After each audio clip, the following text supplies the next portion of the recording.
the heat is on, quite literally. And so our team is out there intervening and stepping in at the right moment and saving lives.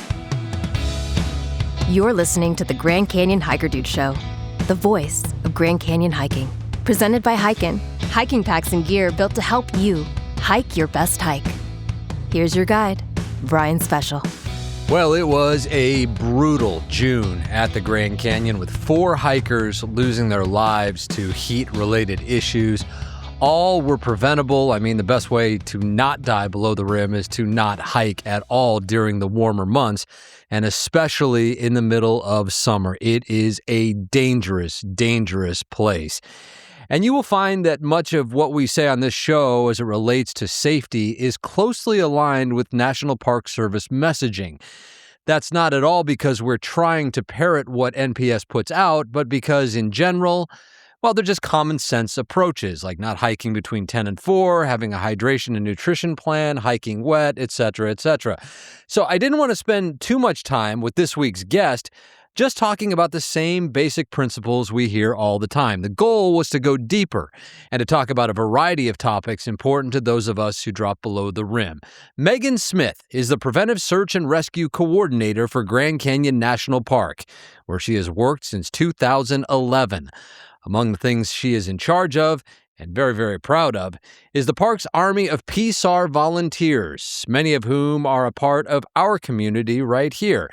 And among the things Meghan stresses to them is to watch out for the kids who are, of course, susceptible to the heat and who have perished on hikes, including one we talked about, 10-year-old Philip Grimm, who died near the river in 1996, and whose story was documented in Over the Edge, Death in Grand Canyon, the book that was co-authored by the recently retired Dr. Tom Myers. NPS PSAR Coordinator Meghan Smith on the Grand Canyon Hiker Dude Show, powered by hiKin. I hope that my team and I never have to endure the loss of a child visitor on the trails here at Grand Canyon. Tom has done a wonderful job in his tenure here, and we miss him dearly in educating the staff and leaving behind a legacy and a structure in place to help educate other staff members that come even after me. And so it has been kind of a mission of mine, particularly this year. We're seeing a lot of young children in the Inner Canyon. We're seeing a lot of celebration on the internet and algorithms, picking up children participating in difficult recreation in places like Yosemite and Grand Canyon and celebrating that. And I really would like to take the opportunity to caution parents. There is just such a narrow window for even adults in their ability to compensate in these environments. So we take it really seriously. When I'm doing training for volunteers and staff on the trails, we're pretty liberal. This is public land. We don't want to be gatekeepers. We want access to public land, but children and animals is a place where I draw the line, and staff, the 70 volunteers we have in Preventive Search and Rescue, and the 7 to 9 seasonal staff are encouraged and directed to have a very narrow tolerance for kids being along. I remember back to about 2012, I was at Cedar Ridge and had educated a parent and their 2 children. Was a single dad hiking. I was worried about his fitness. I was worried about his preparedness. And they indicated that they were going to go all the way to the river and back. And I took some extra time. I gave them all the warnings. I gave them extra supplies and all the caution. And they still went anyway. They had an 8-year-old and a 16-year-old. And the next day, and so I passed all that information along, right? We have an incident commander assigned to triage calls below the rim every day of the year, 365 days a year. That's SAR shift. I did a radio transmission to SAR shift, so that broadcast, so that the ranger at Phantom could hear, the ranger at, which was then Indian Gardens, now Havasupai Gardens, could hear, and anyone else coming in and out of the canyon could hear. And I knew the story of those that Tom tells. I'd read the book, and there was definitely a red flag for me that day. And so the next day, I was assigned to the Bright Angel Trail. So my early morning patrol, and down I went at around 7:30 or 8. And shortly into my hike, it was probably 8:30 or 9, I came around the corner and there was this little boy, and I didn't recognize him. His hair was a mess. He was covered in dirt, red dirt, mule poop. He was a mess. And he said, "Lady, this trail stinks." And I looked down at him, and his tousled hair, he had dried mule poop in it. And I was like, "Oh my gosh, you're the same family from yesterday." It had occurred to me. I said, where's your brother? Where's your dad? I immediately moved into like paramedic brain and was worried about them. And the older brother had gotten tired of the shenanigans and hiked out the night before. So he was unattended minor somewhere on the rim. And this young boy had stayed with his dad. His dad had the worst of it. He lacked the fitness and really struggled and got sick and had a hard time. So fortunately, that was a case where there was physically a good outcome. He received, the dad, a stern warning at the top from law enforcement rangers about creating hazardous conditions for children.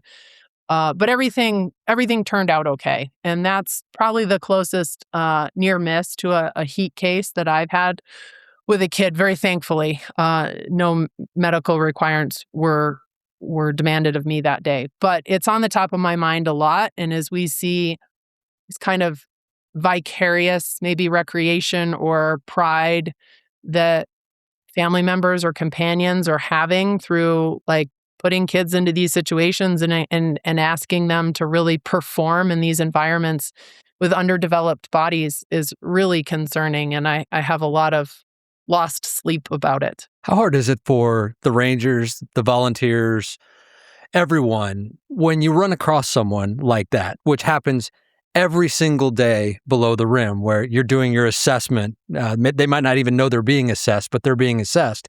And ultimately, you can't tell them to turn around and go back to the top or to stop what they're doing. They're eventually going to be able to do whatever they want. You can't stop them. How frustrating is that for you when you know they could be walking into a very dangerous situation? So early on in their training and education, I tell the team that if their blood pressure is going up and they're angry, they're doing it wrong. You have to have space for compassion fatigue. You have to have space for the things that you're discussing is just explaining the same thing over and over. You could get asked 200 times in a day the same question, but for each individual, it's the first time they've asked that question. So it's really customer service at the highest degree. We're talking about like 800 level coursework here. And there's some tips and tricks at getting at people's why and connecting with them in learning about them that keeps them open, right? And so particularly coming out of COVID, that seems like a memory in some ways, but just a short time ago, and we're thinking about how people learn or how people are approached. And in that era, there was a lot of, you must do this, you mustn't do that, you have to wear a mask, you have to get a vaccination. And with that comes resistance. And so we have to be very mindful in how we approach people. Positioning yourself, your body language, removing your sunglasses, keeping an open stance that's both safe for you but invitational to conversation. If I met you on the trail as a runner, and I know that you're out there recreating, and I just stood in your way, kind of took up the space, and I said, "Where are you going?" You're going to have a very different reaction to me than if I leave space for you in a running pace, and I say, "Quick question, I just want to make sure you've run with us on the trails before at Grand Canyon and you know the rules." You might put your hand up and go, "Yep, I'm a local," and I'll say, "Have a great day." You can also tell from people's cadence, if they're fleet of foot and they're actually a local and they've run here before versus somebody that's really bounding and floundering and struggling. These are all really subtle social cues, but if you're paying attention to them, you can contact almost anybody on the trail and give them a bit of information or advice that's going to benefit their day and or be passed on and benefit somebody else, whether it's another visitor they run into or a family member or a friend. And it all kind of trickles along.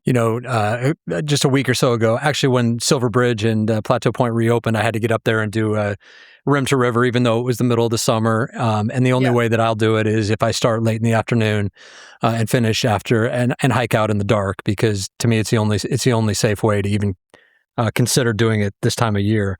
But I just below Cedar Ridge, I ran into one of your PSAR volunteers, Steve, who's in his first season coming up from Prescott. And, you just, as you're hiking down, I'm like, I could see him down there by O'Neill Butte, and I could see that he was probably waiting for me. I was like, oh, here we go. I'm going to get the assessment and the questions. And as a hiker, you might, if you're experienced, you might be like, oh gosh, do we really have to go through this? But they are trained to do that, to assess you and to maybe encourage you to take a different approach than what you're doing, especially on a hot day. So I knew that he was going to be doing his job, and he did. He did a great job. How are your volunteers trained to handle situations like that in the context they make on the trail? Yeah, thanks for asking. And I just want to shout out to Steve. Steve's new to the team this year, but he's a bona fide badass, if I can say that on air. He is a retired helicopter pilot for the Coast Guard. So I just want to shout out to the entire team, whether they have a prolific career such as Steve, or filled their life and their livelihood with something else that they're retired from, and have turned their attention to this. They all are with great dedication and compassion and care, and they have saved countless lives out there on the trails. So I just can't give them enough credit. And I can understand how their questions, for some, might be like, oh gosh, I know what's coming. But I encourage you and challenge you to flip that back. And I ran into a runner on the trail the other day when I was out there, very unfortunately, after one of the recent trail fatalities on the South Kaibab, and I ran into a runner, and I needed him to help me, because this group that had suffered this loss still had an outstanding party member on the trail. And I knew from my assessment of him that he was in good condition, like he wasn't wilting, and he was going to make good ground, and I needed him to look for somebody for me that might have been in trouble. And so as much as you might be thinking it's a one-way where we're just there to give you information, you are part of that trail network the minute you set foot down trail, and I might need you to help me one day. And he was super, once he took his ear pod out and understood that I wasn't lecturing him and I actually needed his help, he was bought in. He was super helpful. They did find that person, bumped him up to the next PSAR on the trail, and that volunteer crushed it and hiked him out. Chris Snyder at Papa 35. So again, just amazing network between all the staff. It could be Wranglers, it could be Compost, it could be Xanterra, it could be Grand Canyon Conservancy. It's a whole network, and we're all interlaced. Yeah, and you've opened up the door for me to talk about the volunteers, because we have a lot of them in our community. It almost gives me the chills to just think about what they do and how they're doing it out of just this love for this place and a way to connect with the place that's given them so much maybe over the years. And they take these volunteer shifts so seriously. And you will love this one, Meghan. I'm sure you have not seen it, because it just came across my social media feed about 15 minutes ago. And I reached out to this volunteer and I said, can I please share this with Meghan? I'm about to talk to Meghan. And this volunteer said, no, please don't. I don't want to make it look like I'm tooting my own horn. But what this person posted on their feed from a shift that just happened was someone saying, I got out alive because of you. This PSAR volunteer had a contact with this person about a mile down Bright Angel, I think it was, and probably, spoke some words of wisdom into them about, we're under an extreme heat warning right now. You're getting yourself sucked down too far into the canyon, and you're still going to have to get back out. And so this person heeded that advice and ended up telling this PSAR volunteer at the rim that I got out alive because of you. You got a smile on your face. What does that make you think? Well, it's just, it's every day, right? And the recounts are, they're so sincere. The written accolades, and they come in all different pathways. I was just fielding one just prior to coming to meet with you today. There was a lengthy, and it was the government form. They'd filled out a compliments form for seasonal Emma Brewer. And I just said to my counterpart, Sam Hindle, that helps me manage the volunteer team, we're getting a lot of compliments. We do every year, but the volume is up this year. And the heat is on, quite literally. And so our team is out there intervening and stepping in at the right moment and saving lives, but even to the smallest end, right? Like they're turning things around for people so that they have an enjoyable experience in their public land and might want to come back and not miserable and vomiting and, having a trip to the hospital that they didn't want to budget for in their trip planning. So I hear it a lot and it warms my heart. I read every one. It gets archived. It gets sent from myself to each of the staff and acknowledges their efforts. And so staff and volunteers, I include them with that. Another one just came in of Steve. Actually, he hasn't seen this yet, but the person took great care to take little Polaroids of themselves with Steve. And then there's one with a ranger that they had assistance from. And this beautiful card, handwritten. People get really crafty. It's really nice. It warms my heart. And it's a way that we know that the program's working, right? Because preventive, how do you measure what doesn't happen? But I can tell you that the average 350 SAR calls per year, over 80% of those require aircraft evacuation. We've been keeping data on this program for the 30 years that it's been in operation. 2027, we hit our 30-year reunion. And we know that as the visitation crept up pre-COVID toward that 6 million mark and beyond, that those numbers were 350 average, stayed right on the level. So we know that it's working there. And we take data on our contacts, our preventive actions, and our hiker assists. So our hiker assists fluctuate and average right around like 800 per year. So if you just took half of that preventive action where someone had to step in and help a visitor, even 400 more of those added to the 350 average calls per year, untenable. We're barely keeping up as it is. Can you explain how your whole operation works? You've got the regular staff, and then you've got this army of volunteers who are obviously vital to everything that you do. How does the whole operation work? Our volunteer team is up to an average of 70 per year. When we have them sign up for the hikes, they have to do 8 shifts per year. And they get to pick what trails they hike. We know from data analysis where our key crux points are and need the most attention. And so we have time frames set for those. We shift as needed. The pipeline was a great example of that.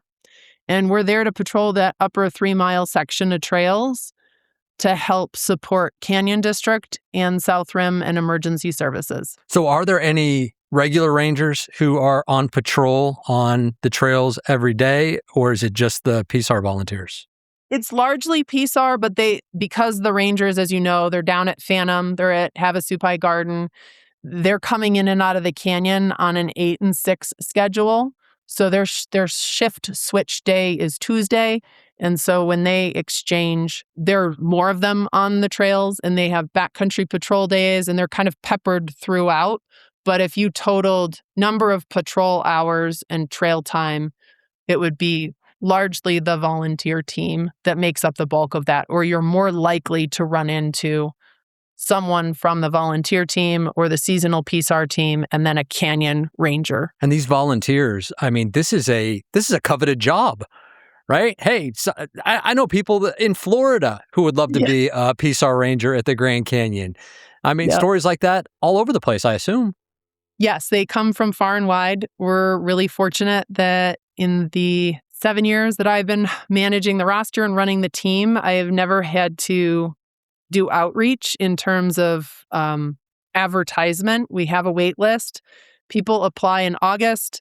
There's selections made in September, and we get back to them in October, and then they're ready to come for the spring training every April. It's a 2-day requirement of classroom training, 2 field days minimum. You have to have your CPR and your wilderness first aid, and we largely supply those trainings as well. And then after that, you're solo. And It really is an experience to have fledged the nest and be out there on your own, kind of either seeing or worrying about the various different scenarios. But you're not truly alone. You have a radio, you have your phone, you're in contact. There's always someone nearby that you can call and get advice from. And in time, they settle into that and understand kind of the tempo. All right, back to Meghan in a second. And not to toot our own horn here, I hate doing that, but there are at least 2 PSAR volunteers that we know of who are using our Canyon Elite hiking packs while on duty, which means more to us than you can imagine being put to a use like that. The Canyon Elite is also the choice of Dr. Myers and his family, and Coach Arnie and I do our canyon hikes with our Rim to Rim pack. It's clear more and more serious hikers are making the switch to a pack designed specifically for Grand Canyon day hikes. The front pockets, they're great, but on a summer Rim to River I did a few weeks back, I was most thankful for the insulated hydration compartment, which kept my water cold from South Kaibab all the way until I refilled at Havasupai Gardens. You will never settle for blood-warm water again. Join the party at hiKin.club. That's HIKIN.club. Your purchase directly supports this show and all the free resources we offer the Grand Canyon hiking community, such as the Grand Canyon Shade Tracker. Find out more at hiKin.club. That's HIKIN.club. All right, back to Meghan. What do you think is more dangerous from a hiking perspective? Overestimating yourself or underestimating the canyon? Oh, goodness. I would say that's in equal parts. And if you do both together, you're likely to have a very bad day. I would say the former, in that if your fitness is such and you know it to be and you're on track with what you can accomplish, but you've underestimated the canyon, you can always adjust, right? You can always pull back the reins. You can stop your clock on your run and say, today is not my day, right? And the geography is going to be what the geography is going to be, but I'm going to save enough gas in the tank. I'm going to follow all the preventive action rules that are out there in writing and on our website and preached by the team in person.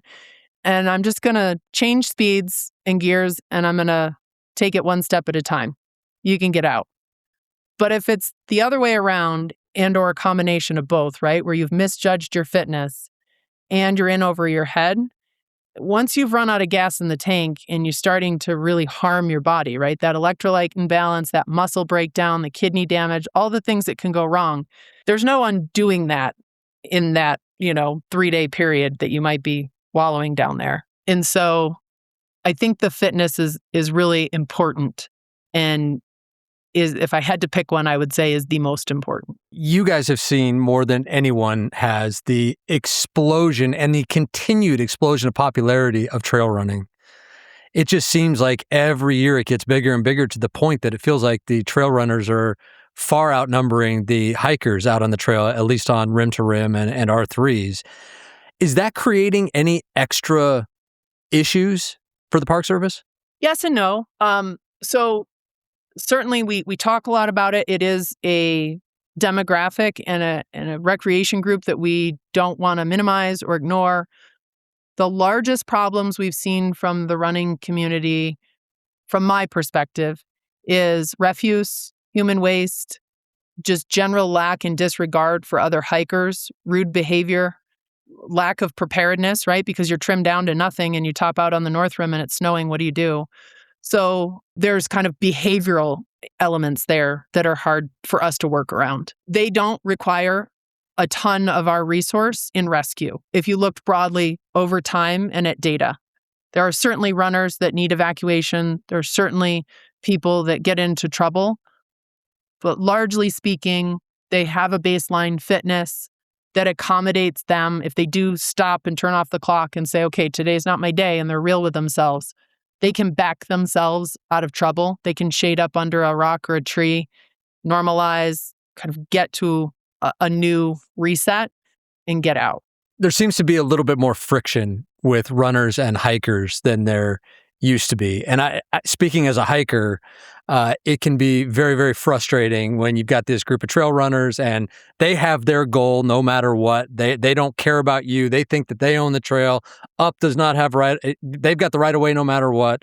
How do you bridge this gap? Because I fear that at some point something's going to get set off and you're going to have there's going to be an incident somewhere. I'm sure there has been Yeah. somewhere in the world. There probably has been in the canyon, but it gets very, very frustrating when hikers and trail runners try to coexist with different goals. Yeah.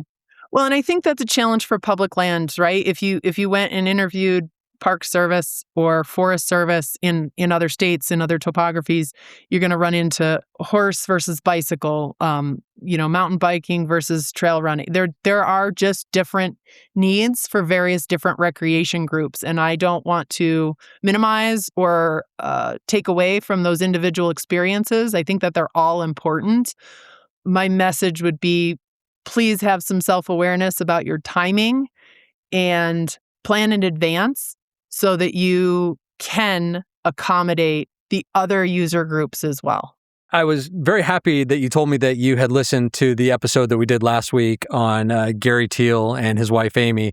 And Gary, of course, ended up with 2 broken bones on the hike down South Kaibab, had to shelter at the tip-off for a while, eventually got himself to Phantom Ranch, and ultimately had to be helicoptered out. I'm just curious what your take was on all that. It seemed to me like NPS and the Xanterra staff, they just all handled everything beautifully, and that Gary and Amy were not acting as entitled hikers and begging to be taken out. It's like they were going to do anything they could to get out themselves and self-rescue. And those words right there, self-rescue, I think that's an important thing to talk about too. So how did that fit into everything that Gary and Amy had happen to them in their experience? Yeah, I just want to give him a shout out to his grit. It's certainly, out to have learned after the fact that he had multiple broken bones and that he had that assistance from the veterinarian and bandaged him up and got himself down. That was admirable. I would add one piece of professional advice and not so much to armchair quarterback Gary, but to give the advice to someone else that might be listening. And when we talk about self-rescue, it's to rescue to the rim. And so what we're hoping to avoid is a costly and potentially risky and hazardous flight for personnel. Now, some would say, well, that's what you signed up to do. That's like hero stuff. But having put your life on the line for that many flights into Phantom, and you have 2 kids at home like I do, they're 4 and 6, you really start to get pretty picky about the types of cases that you're down there for. Maybe not picky, but judgy, certainly, and wishing that people had made some different decisions. So I would say the one place I could give a correction is tape that ankle up, pop those meds like he did for pain management, and take a hike out of tip-off. Don't go down. Don't auger yourself in. Because then you're definitely guaranteed to have to be flown out. And so when we're talking about self-rescue, it's to get yourself out of the canyon. So don't fault him. I totally agree that a flight was warranted. He absolutely needed to not hobble from Phantom Ranch around to Clear Creek or out to Plateau Point. I'm glad that was all avoided. And I wish him well, a quick recovery. And I want him to be able to come back to the canyon soon. And I had mentioned to them that I was pretty certain that there are hikers who have a much more entitled view of things when they have even much more minor things going on than Gary and Amy had going on. How often do you run into that? And what message would you have for a hiker who, you can tell is not really going through it? They're just tired and cranky. They still want a helicopter or a mule. They show up at Phantom. What's your message to folks like that? Yeah, that one's hard. I think that one pushes the buttons and pulls at our hearts. I'm pretty confident I can say this for my companions and peers that act in these roles as the SAR shift coordinator or as the medical responder in the canyon or those that come on the aircraft. That's really hard, is the entitlement, as you call it.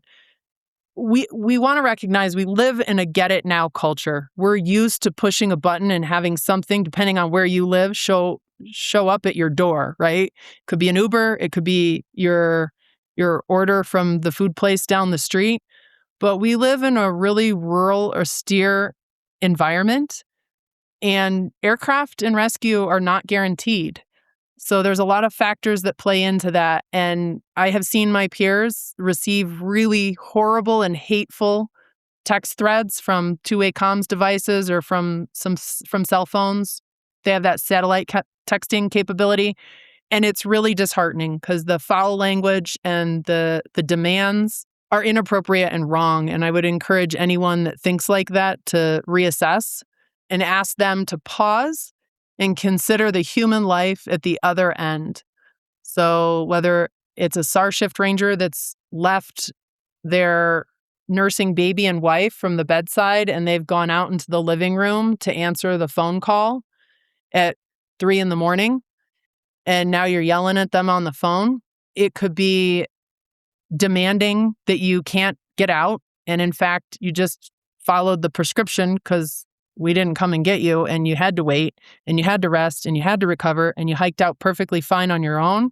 The human element, if we have triaged wrong or guessed wrong or gotten bad information or there's been challenges like was alluded to in your previous podcast with the technology, those cell phones, the emergency phones in the canyon, it's pretty amazing and miraculous that they're even down there. And I could go at great length about the technology that affords us the ability to have them. But a ranger has triaged a call and we got it wrong, which sometimes we do. And that weighs really heavy on us. That I have worked as part of the team to facilitate psychological and mental health care for rangers who go through that and get it wrong. So my message and my ask is to slow down. You're on Mother Nature's clock now, and it's not a get it now culture in the bottom of the Grand Canyon. We're going to do our best.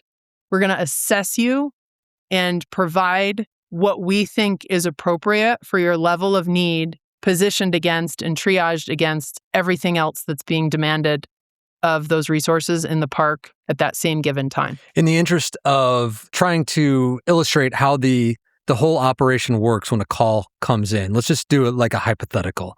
Let's say you get word at 6:00 in the evening in August that there is a hiker with a compound fracture halfway down the red and white switchbacks below Skeleton Point on South Kaibab.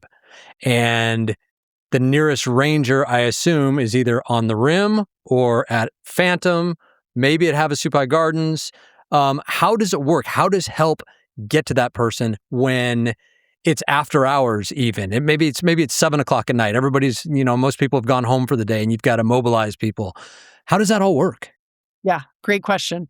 And the answer to it is it depends. And my volunteers get really frustrated at me. They made me a plaque that says it depends because that's the answer to really everything. But I understand what you're getting at, and I want to give people a clear picture. So red and whites, right? If you know where that is on a map, you are halfway there and halfway not. And so they would probably mobilize from the top down, and we're looking for ALS support, so advanced life support. So somebody that can give you medication, splint you, stabilize you, and manage your pain for the night. And then we're probably looking at moving you from there. Now, if you're really a tough person with a lot of grit, then we could get you some crutches and you could crutch yourself up or down to the next closest landing zone. But if it's not happening, right? And it's really awful and we can't move you at all, then we're looking at short hauling you out of there. So bringing you out on a static line fixed to the underside of the aircraft. And so you have your rescuer as your short hauler and you as the patient. And then you get probably brought down to tip off or up to Skeleton Point, depending on various factors. They're going to set you down there, load you internally, and fly you home back to South Rim, and then get you in an ambulance or get you in another HEMS helicopter emergency service unit and get you to the hospital. So at best case scenario, you're waiting for someone to mobilize on the rim, get called in, drive to South Kaibab, and then hike down to you. So you're going to be out there by yourself for a while. Yep. Also, another thing worth pointing out that is if this happened after dark, you don't fly after dark, correct? Yeah. So our aircraft and personnel are not outfitted with instrumentation and night vision goggles required.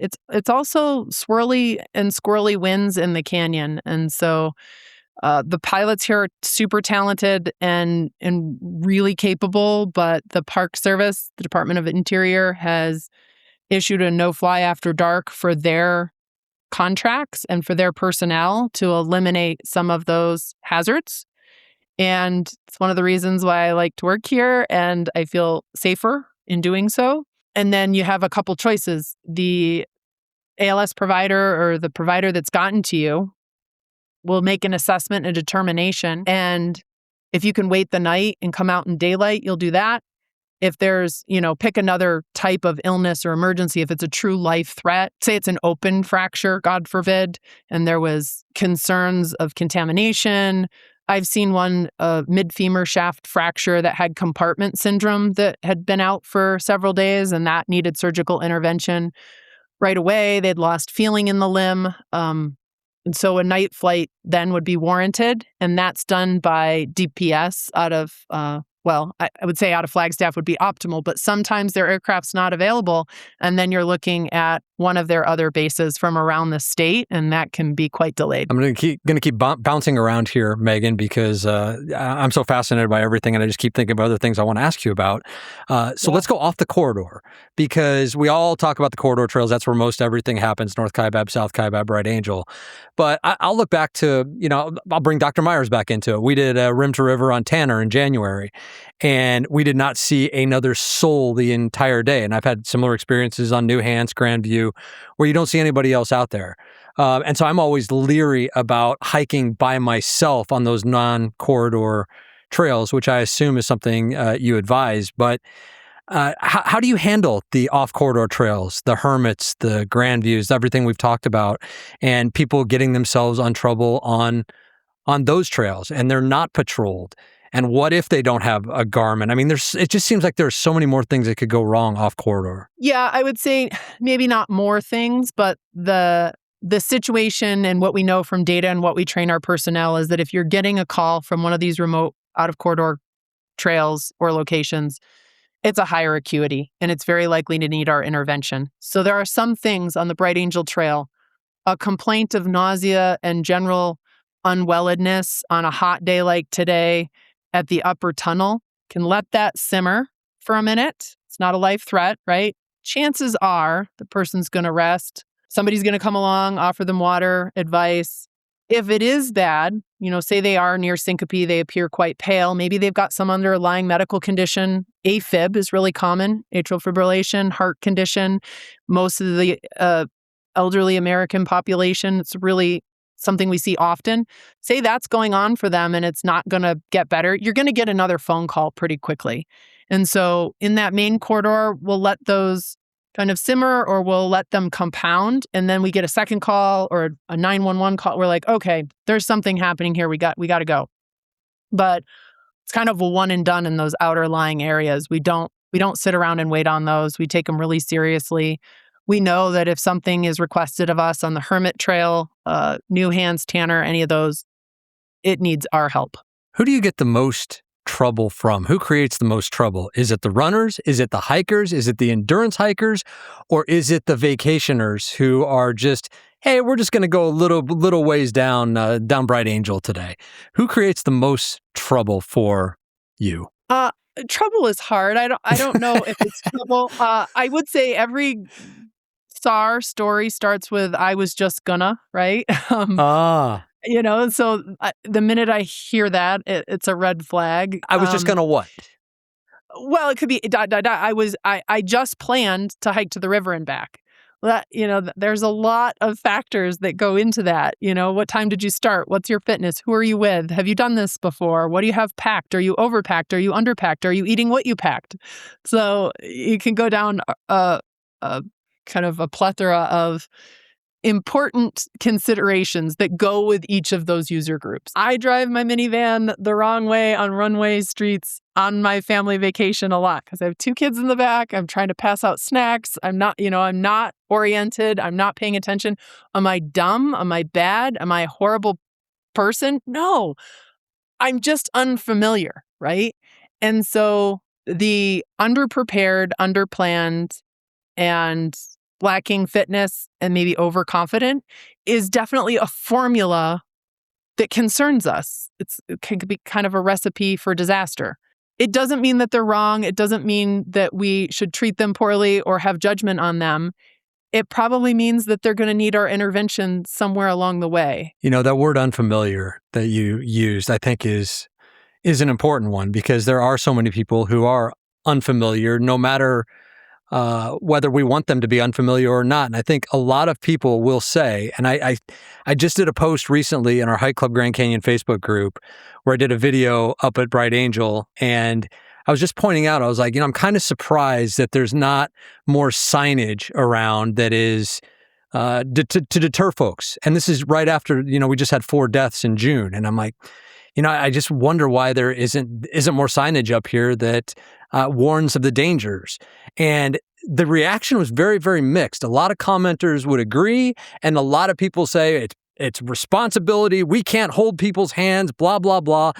And my response to that is, well, we can't hold everyone's hand, but there are so many people, whether we want them to be or not, who are unfamiliar with what they're doing. And they might come up to Bright Angel Trail and, hey, I've heard of this before. Let's just go down a little ways. And the cycle begins, right? They get sucked down too far and they can get themselves in trouble without even realizing it. So I don't know what your take is on that. It's not a criticism of the Park Service. It's just an observation about potentially having more signage around the rim. Do you think there needs to be any, or do you fall more into its self-responsibility? Yeah, we go back and forth on that a lot. I and my team, Joe Baird, our public affairs representative, and her team, we spend a lot of time collaborating, not only more signs, less signs, where do we place them? We have a duty to notify the public of hazards, and we encourage people to seek information. We have also put signs up. If you remember last year, if you toured through that junction there at Tonto West and Tip-Off, there was a sandwich board warning people about that detour, right? Across the Tonto, 4.5 miles before you get to HG. And it's not flat. It's canyon flat, but it's not flat. And it winds in and out and in and out. And you'd never feel like it's going to end. We had some serious rescues there last year. And when we asked those individuals, did you see the sign and what do you think about the sign? This is just informal data gathering, right? And not to shame anyone, but we want to know, like, did people see it? They said, oh yeah, I didn't think it applied to me, or I thought that I had been doing all the right things and that I would still be okay. So I am not one to say people don't read signs, because that's not entirely true. And I'm also not one to feel like we need signs everywhere, because we've actually done studies and we've been educated by subject matter experts at the PhD level from Arizona State University on heat risk signage. So we've actually got a lot of input on this. And it takes a lot of human capital, believe it or not, to manage signs. You're like, well, you put it up and it's just there. If it gets faded, if there's tape involved and you can see the tape, if the tape weathers, if the sign shifts, if there's a glare on it, if it becomes covered in dust or dirt, it's really harsh in the sun environment. There's all these factors. And if you leave that unattended, people will think that the message on that sign does not matter. So I'll liken it to two things. How many times have you come down the North Kaibab, Brian, and there's been a pipeline break, and you get to Phantom, and there's 2 halves of people, and people are like, oh my God, there's a pipeline break. Can you believe the trail's open? It was so sketchy. I can't believe that they let us walk by that. And then the other half of the people are going, what pipeline break? I didn't see a break. It's all a matter of perspective. I'm going to make it one step more personal. How many times have you gone into a public building and there was a sign in front of you and it said push or pull, and you did the opposite of what the sign told you? It's not that you didn't read the sign, right? I've done it. So signage is important. It's very important. If we invite you to think about their behavioral mindset, they bucket listed, they planned, they saved the money, they got the flight, they flew here, they drove from Phoenix, they ate at the El Tovar, all things worked out. And there was a sign at their trailhead that said 4 people died on this trail this month, don't go, which is a larger social pressure and behavioral pressure. All the effort that they have taken to get to that place on the map, or the sign that told them 4 people died here. We see it all the time. So in conclusion, I will say we are pending a joint study. I'm very much looking forward to a sociological study that goes through the proper channels and pathways that we can then interview visitors about this very thing and learn more about behavior, sociology, decision-making, and how it relates to us and heat illness at the Grand Canyon. So stay tuned for more. Hey, fair enough. Fair enough. I do have to bring up Victor Vomit because that's probably the best Grand Canyon sign in history and the most iconic sign in history. And so I wonder why Vic isn't up on the rim where he would get photos taken. It would be a photo op, and people might actually read what it has to say. Is Vic too graphic for rim level, and he always has to be down below the rim? Oh, that's a great question. And I love that idea. Australia has a campaign out that's around metro safety. It's called Dumb Ways to Die. And it's really actually quite funny and cute. And they actually have a pledge where people push a button and they get a picture in front of the sign and the billboard with all their various characters. And it has made some improvements on metro pedestrian safety around their train. And so it makes me wonder if we had Victor at the rim and people could interact with him. I've never tried to get him placed up there. He predates my management and supervisory role of the program.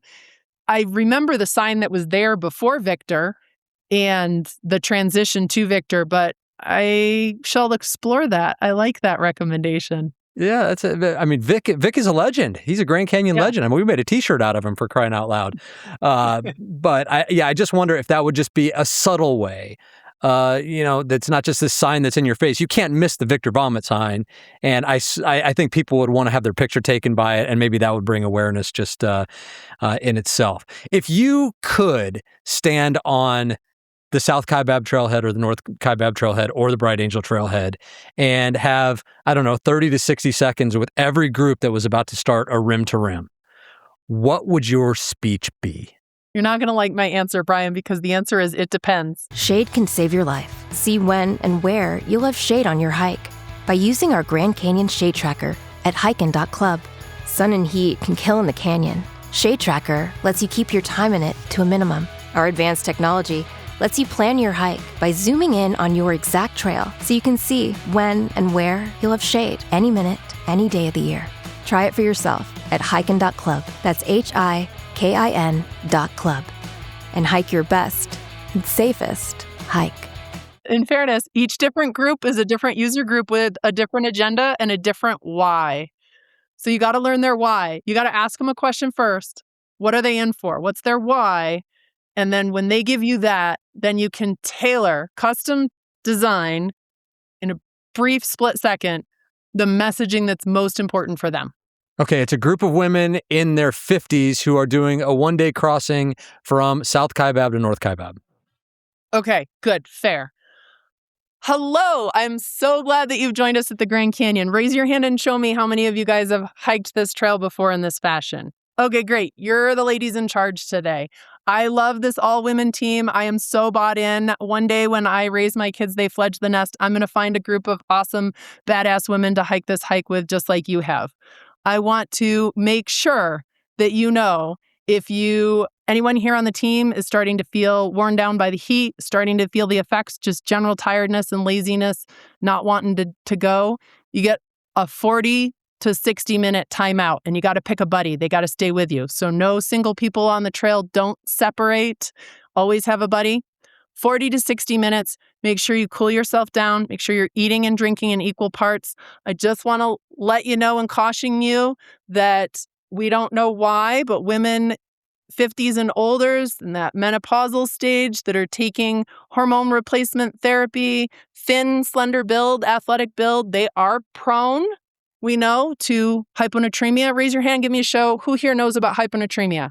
Hopefully I get a few. Great, you're my experts. I want to make sure that you know salty food is super important. If you're on a low salt diet, I'm going to apologize to your doctor later. But right now I'm going to tell you salt is in. It matters a lot on this hike.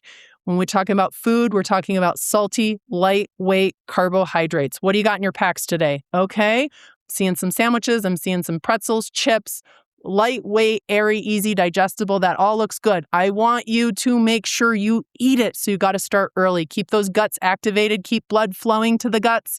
If you stop eating and you are just not feeling the appetite, that's going to propagate and get worse throughout your hike, and then you're behind the curve. If you drink too much, don't eat enough salt, you're going to become hyponatremic. You're going to have too much volume and too much water and dilute out that really important sodium. And I won't even get you started on what can happen with that. It can get kind of messy. Anybody have any questions for me? Great. Excellent. Have a great hike. Everyone's safe. If you have any problems or get into trouble, there's an emergency phone at Manzanita. There's one at Cottonwood, and there's a ranger at Phantom Ranch. Have fun. Yes. That was brilliantly done. That's one of the best moments in Grand Canyon Hiker Dude Show history right there. So perfectly said. It's almost like you've done this before, Megan. Yeah. I was on part of Canyon District for 2 seasons. My ranger station was Manzanita. I would hike 16 miles with my groceries to get there. So I know the inner canyon well. I hike less these days with 2 young kids at home, but yeah, every group is different, and you're going to have, it's so important. You got to ask them a question first or learn one thing about them, and then you can give them something tailored to them. You can keep it light. You can make it fun. You can get buy-in. Like I said, this is 800 level, PhD level customer service. What in general is the biggest mistake that you see hikers make? Well, when it comes to the dangerous end of things, it's pushing on when you really need to stop. And that's where I get worried about the runners. You know, you mentioned them earlier. They have a capacity to push through a bonk, you know, as you hear people say, and there's a lot of things around their ability to keep going. But hikers with less fitness or less experience will also try that. And that's where things get really dangerous. And so if things are not going well, don't push on. There's nothing, we will always accommodate. If you're on our radar, even if you're not, you are not going to get a ticket from us or a citation if you've out of bounds camped for a night because you needed to self-rescue. Our preference is that you pick up an emergency phone, you seek out a ranger, you pass word of mouth up or down the trail so that we know that you're there. But if you called on the emergency phone at tip-off and said, hey, my hiking companion's throwing up, what should we do? We're going to say, do you guys have supplies? Yep, we got our backpacks. We were aiming for Phantom Bright Angel Campground. We're going to go, would you stay at tip-off? Well, yeah, we could do that. We're always going to accommodate you. So just don't push on. There's no reason. How often are tickets given by rangers? Oh, I'm not law enforcement, so I can't tell you statistics on that. But it happens. Oh, yeah. Yeah. There are, certainly that's one of the, violating closures like we saw in the spring with the North Kaibab. I was SAR shift one day, and ranger down at Phantom had, we thought just a handful passing through that closure, but there turned out to be 9 or 10 of them. So she was busy writing tickets that day. Yeah, there's violation. And that's not the goal, right? Like the canyon rangers that I know and have worked with for years, their goal is prevention and PSARing just the same as my team. They're going to try for education first. They're going to try for all that buy-in. And that citation is really there if they're not open, if the violation is egregious. Some people just don't know. Our foreign visitors in some situations are young people that are just freshly out of their homes and in their first semester of college. They don't know that they needed a permit, and so you offer them an alternative of like, would you go to the backcountry office when you get out and pay your fee? They're going to work with you. Our goal is to keep people safe. Grand Canyon Preventive Search and Rescue Coordinator Meghan Smith. You heard her. The goal is safety. And a big part of that is knowing where not to be on the trails. Meghan says the data shows that the 4 most deadly spots on the corridor trails are, can you guess them? 2 on South Kaibab, 1 on Bright Angel, 1 on North Kaibab. They are, in no particular order, the Frying Pan on North Kaibab, which is roughly the area from the box to Cottonwood where it's open and exposed and just hot and nasty. Devil's Corkscrew on Bright Angel Trail made the list, which is just over a mile from the river, and the first big climb on Bright Angel. Also, yes, a bad place to be in direct sun. Then on South Kaibab, again, no surprise, the red and white switchbacks below Skeleton Point, and then the switchbacks just above Black Bridge made the list as well. Combined, the historical data show that about 2 hikers die per year on those spots combined.